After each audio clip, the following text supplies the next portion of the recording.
I need someone more impressive than you, my girlfriend said while introducing me to her friends for the first time. I smiled politely and left the conversation alone. Months later, she watched those same friends celebrate achievements they once said I'd never reach. I smiled, picked up my drink, and let the sentence sit in the air like it belonged to someone else. Nobody laughed. Nobody apologized. Vanessa just turned back to the woman in the green dress and kept talking about a wine region in Portugal like she hadn't said anything at all. I want to tell you I had some clever comeback. I didn't. I stood there in a stranger's kitchen in the Myers Park neighborhood of Charlotte, holding a glass of red I didn't want, while 5 people who'd known each other since business school decided, without saying it out loud, that I was the guy Vanessa was dating before she figured out what she actually wanted. I remember the exact sound the ice made in my glass when I finally took a sip. I remember the marble countertop had a hairline crack near the sink.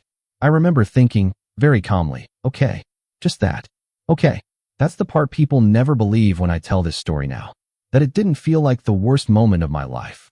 It felt like the moment I stopped waiting for something to change.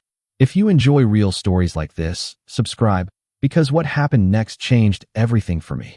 My name's Daniel Reyes. At the time I'm talking about, I was 29, working as a mid-level designer at a marketing agency off South Boulevard, the kind of place where you had a title like Senior Brand Strategist. That meant you built PowerPoint decks for regional car dealerships and made $61,000 a year. I'd been with Vanessa Cole for a little over 2 years. She was a corporate attorney at a firm downtown, on the partner track, the kind of career where people asked her what she did and then nodded like they understood the answer. We met at a mutual friend's birthday party. She liked that I noticed things. She said that once, early on, in a booth at a wine bar on East Boulevard, her voice soft in a way it rarely was later. You actually pay attention, she'd said. Most guys don't. I don't think she was lying then. I think people change what they need, and sometimes they don't tell you until the need is already gone. The dinner party where she said it happened on a Saturday in March. Her friend Priya was hosting. Priya worked in private equity. Her husband did something with commercial real estate, and their kitchen had 2 ovens for reasons I never understood. Vanessa had been anxious about the night for a week. She picked my shirt. She told me, gently, not to bring up the agency stuff unless someone asked directly. I didn't think much of it at the time. Now I think about it constantly. There were 6 of them at that dinner, not counting us. Marcus Webb, who'd sold a logistics startup 2 years earlier and talked about it the way other men talk about their kids. Elena Park, another attorney, sharper than Vanessa in a way that made Vanessa quieter around her.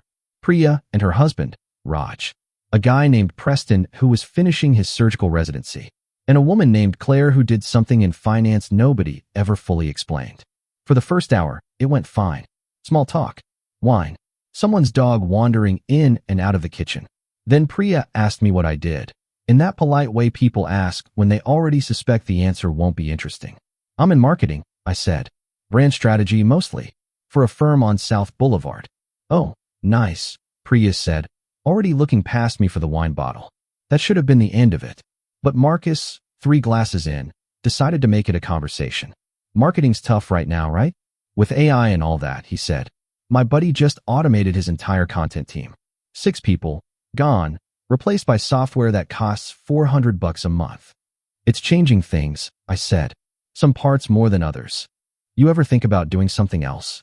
No offense, he added, in the tone people use right before they mean exactly the offense they're about to give. It just seems like a rough field to build a real career in. I said something neutral. I don't even remember what.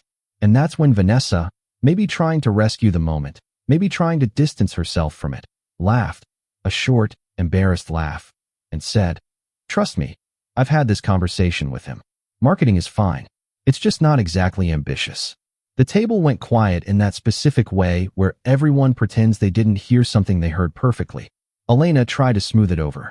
"There's nothing wrong with being stable," she said, which somehow made it worse, because stable wasn't a compliment in that kitchen. Stable was what you said about someone you'd already decided wasn't going anywhere.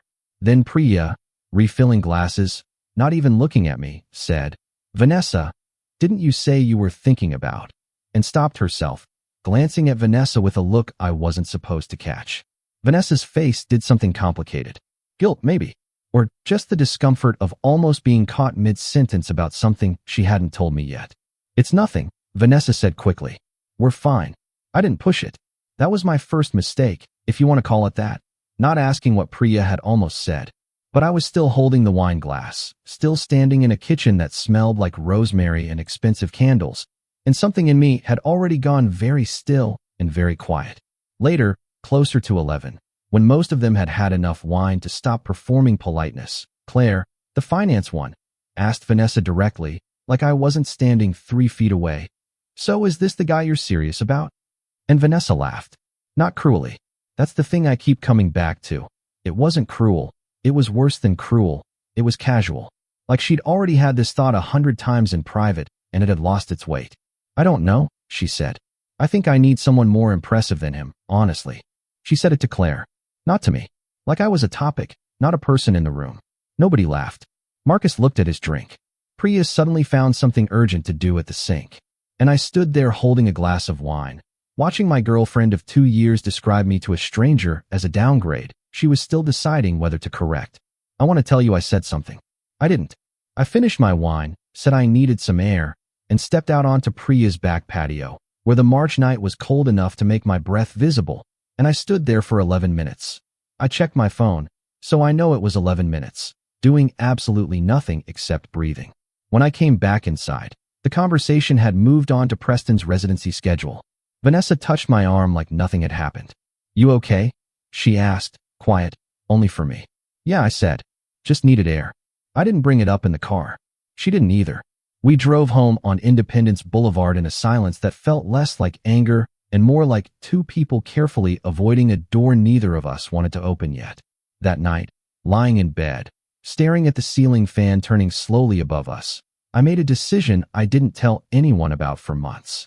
I decided I was done trying to convince people I was enough. I just didn't know yet what I was going to do instead. If you're expecting me to say I confronted her the next morning, dramatic and righteous, I didn't. Real life doesn't usually work that way. Instead, for the next several weeks, something quieter and more corrosive started happening. I noticed things I'd been ignoring. The way Vanessa introduced me to new colleagues. "This is Daniel. He's in marketing."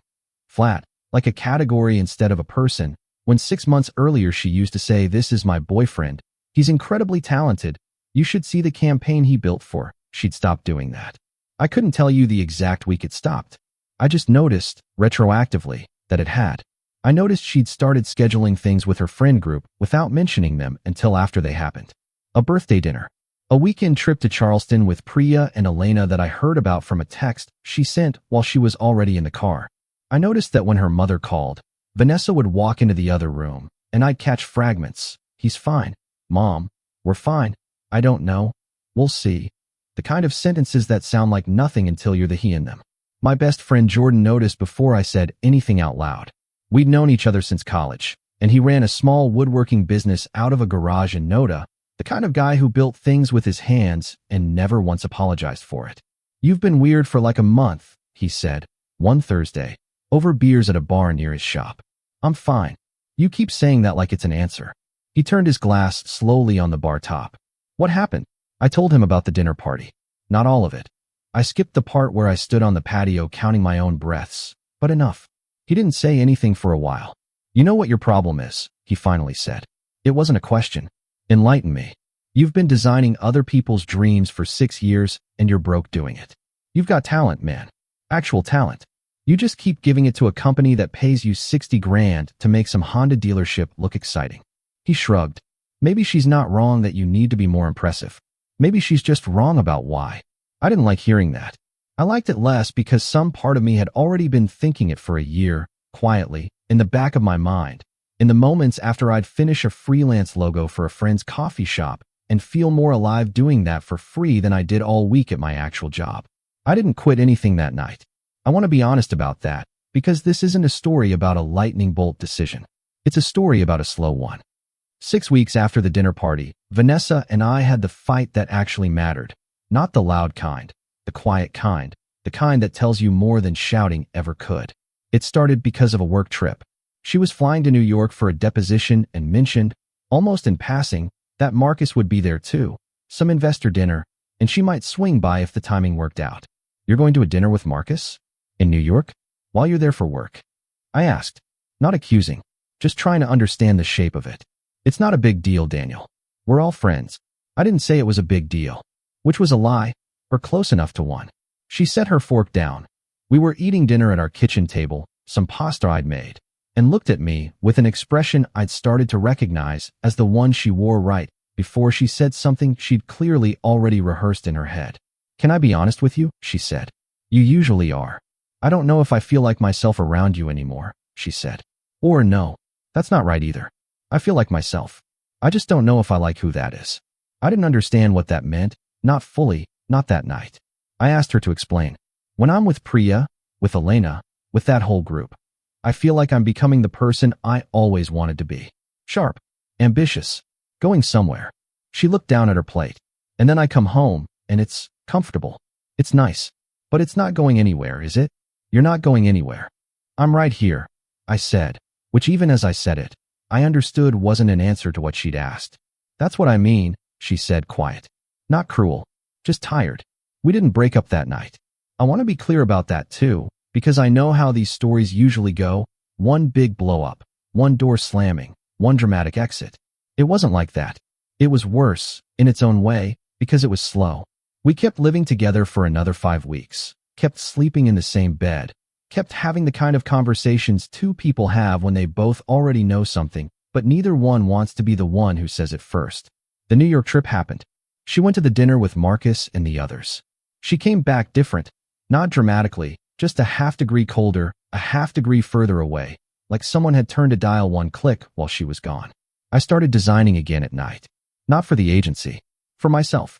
A rebrand for Jordan's woodworking business. Just because he asked, and I had nothing better to do at 11 p.m., while Vanessa was in the other room on a call with Elena about something I wasn't invited into. It felt like the first honest work I'd done in a year. The actual end came on a Tuesday, which felt fitting, because nothing about it was cinematic. I came home from work and her sister's car was in the driveway, and 2 boxes were already packed by the door. "I think we both know this isn't working," Vanessa said, standing in the doorway of what used to be our living room, arms crossed, not meeting my eyes for the first few sentences. "Okay," I said, just like I'd said it in Priya's kitchen, just like I'd been saying it, quietly, to myself, for 2 months. "You're not going to fight for this?" she asked, and there was something almost wounded in her voice, like some part of her had wanted me to. "Would it change anything?" I asked. She didn't answer that, which was its own answer. She moved out over the following 2 weekends. I helped carry some of the boxes, because it felt strange not to, because 6 years of knowing someone doesn't disappear just because the relationship does. Her toothbrush stayed in the bathroom cup for 11 days after she left. I counted, though I couldn't tell you why I was counting, before I finally threw it away, alone, on a Sunday night, standing in a bathroom that suddenly felt 3 sizes too big. I didn't call her friends villains. I want to say that clearly. Marcus was arrogant, sure, but he wasn't cruel on purpose. Priya probably felt bad about that comment. She almost let slip. Even Vanessa, I understood, eventually, that she wasn't choosing cruelty. She was choosing a version of her life she'd been building toward since law school, and I simply didn't fit inside the frame anymore. That's not villainy. That's just 2 people wanting different things at different speeds. It still took me a long time to stop being angry about it. The first month alone was mostly logistics. Splitting a lease. Figuring out which pans were mine. Explaining to my mother, over the phone, in the careful voice you use when you don't want to cry in front of someone who'll worry, that Vanessa and I weren't together anymore.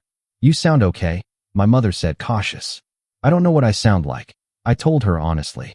"Your father left me with a mortgage and 2 kids, and I still got up the next morning," she said, not to compare pain, just to remind me, the way she always did, that mornings kept coming whether you were ready for them or not. "You'll get up too." I did get up.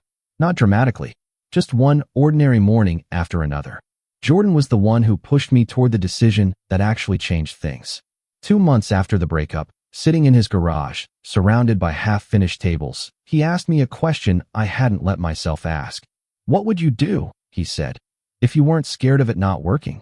"Start my own thing," I said, immediately, before I could talk myself out of the honesty of it.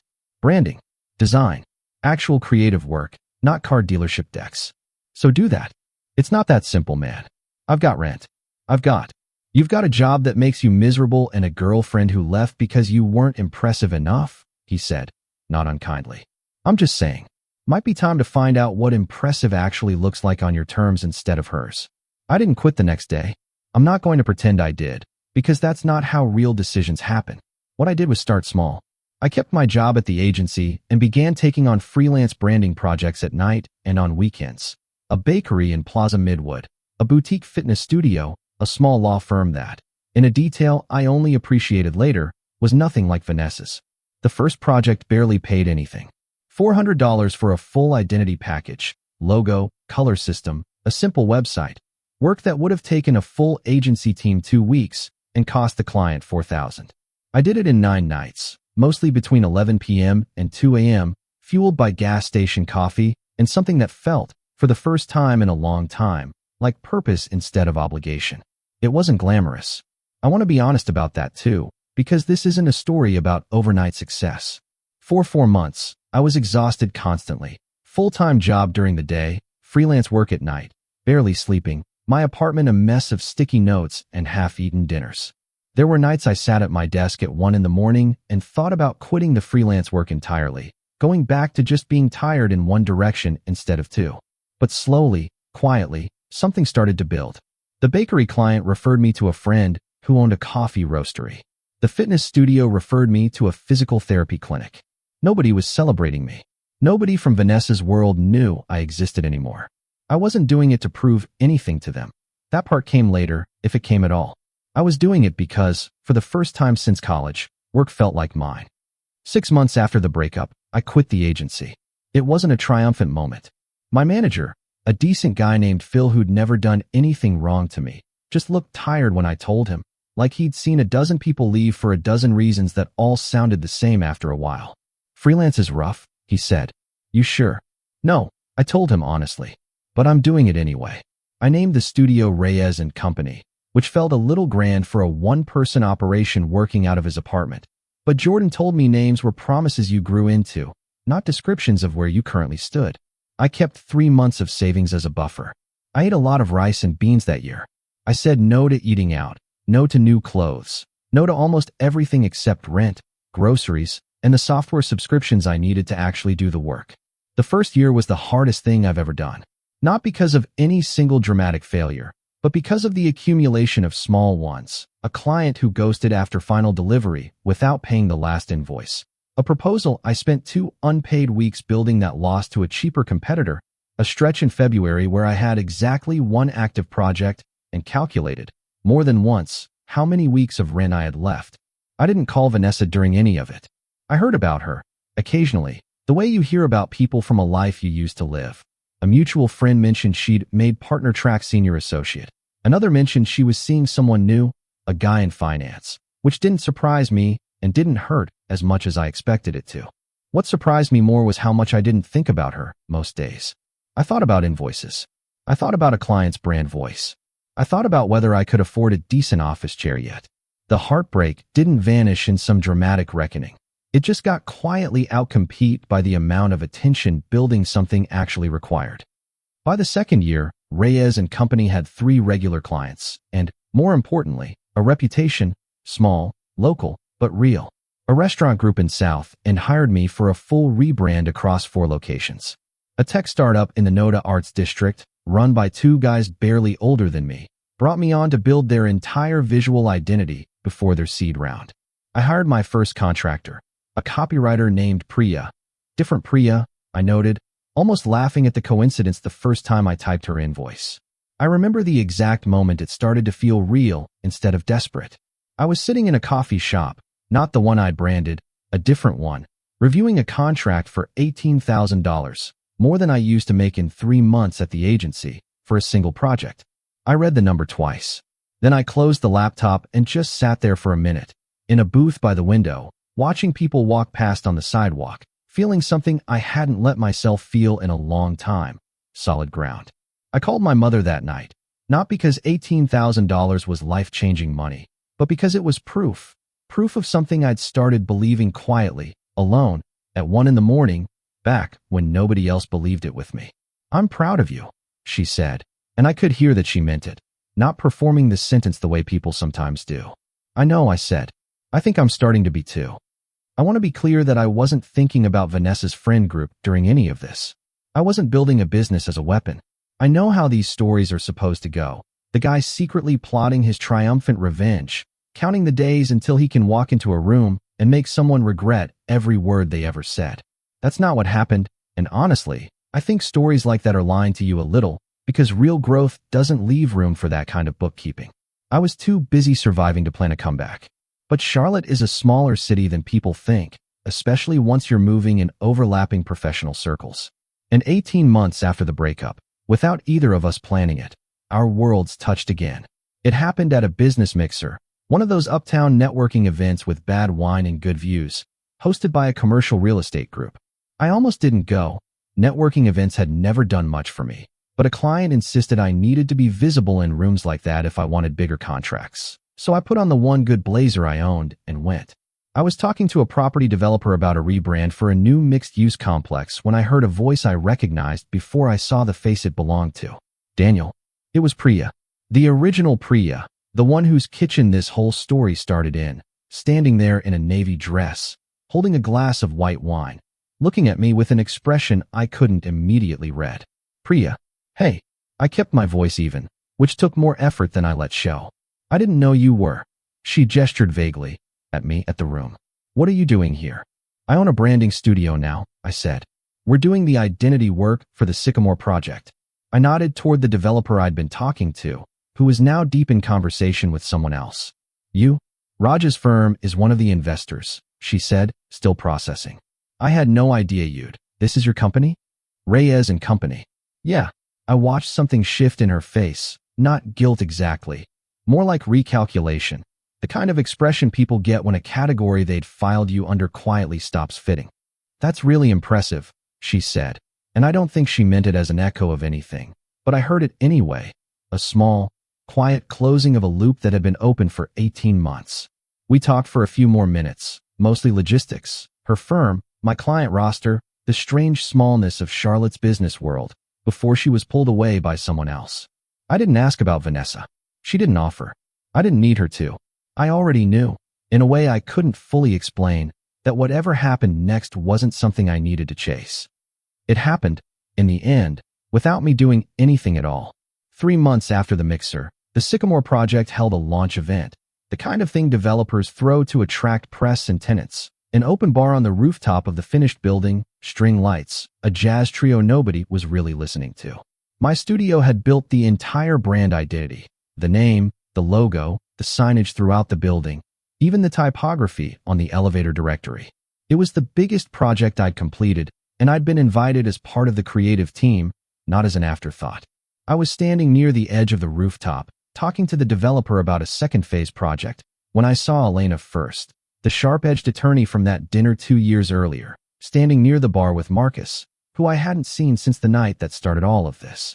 He looked older, a little heavier, still talking with the same confident cadence, this time about some fund he was raising. And then, near the elevator bank, stepping out in a dark green coat, was Vanessa. I didn't feel the thing I expected to feel. I'd imagined this moment, if I'm honest, more than once over the past 2 years, some version of triumph. Some satisfying flood of vindication. What I actually felt was quieter than that. Something closer to recognition. Like seeing an old photograph of yourself and noticing, calmly, how much you've changed. She saw me before I fully registered she'd seen me. I watched her stop, just for a second, near the elevator, taking in the room, the branded signage with my studio's small credit line near the entrance, the developer greeting me like a peer, the easy way I stood in a room I'd helped build. I watched her look at Marcus and Elena, still talking about their fund, still performing the same ambitions they'd been performing for years, and then look back at me. She crossed the room. I didn't move toward her, but I didn't move away either. Daniel. Her voice was careful, like she wasn't sure which version of me she was about to meet. Vanessa. Hey. I didn't know you did this, she said, gesturing at the space around us. The same gesture Priya had made 3 months earlier. You did all of this. My studio did, yeah? Took about 8 months. It's beautiful, she said, and I could hear, underneath the compliment, something working itself out in real time.